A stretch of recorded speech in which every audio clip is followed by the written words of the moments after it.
Bonjour, aujourd'hui c'est théâtre. Et deux spectacles, l'un malheureusement pas très réussi et l'autre bien meilleur.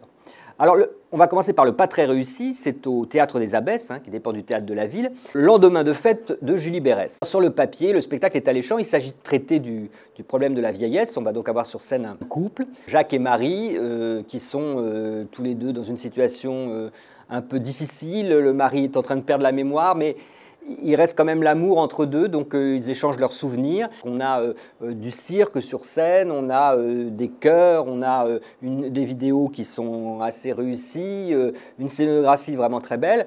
Le seul problème, c'est qu'elle a raté l'essentiel, c'est-à-dire le fond, le texte.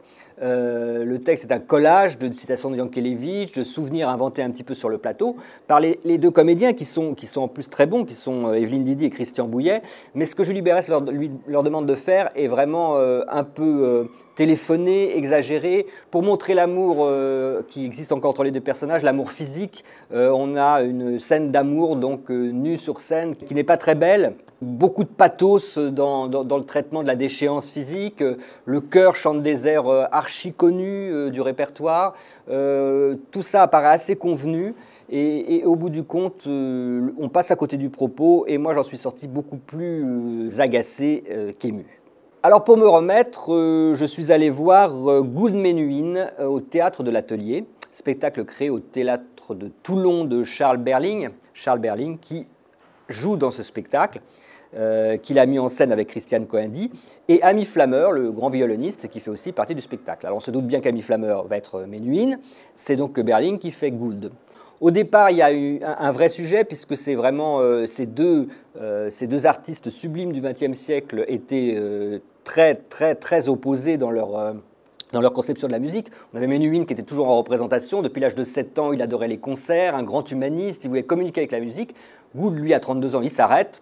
Et puis, il décide de rester dans son studio d'enregistrement, de travailler sur le son, sur la musique, de trouver le son parfait. Mais il y a quand même une rencontre entre les deux, et ils ont interprété ensemble des airs, et ce moment assez magique. Donc, on va le retrouver sur scène.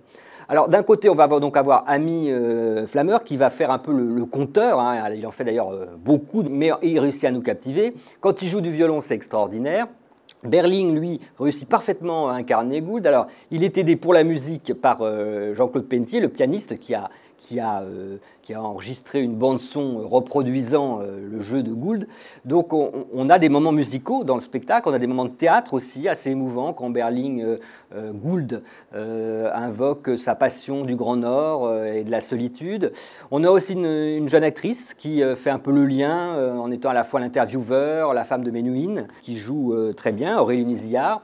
Et donc le spectacle est un peu comme ça décousu, dans une espèce de bric-à-brac avec un peu techno, de studio d'enregistrement ou de coulisses de théâtre, avec beaucoup de vidéos où on voit des images de Gould et de Menuhin. Mais au bout du compte, c'est quand même un spectacle très intéressant parce qu'on en apprend beaucoup sur ces deux musiciens. Et on passe un agréable moment de théâtre et de musique parce que le violon d'Ami Flammer Menuhin est quand même très beau et très applaudi d'ailleurs. Donc c'est un spectacle que je vous conseille d'aller voir jusqu'au 16 mars au Théâtre de l'Atelier à Paris.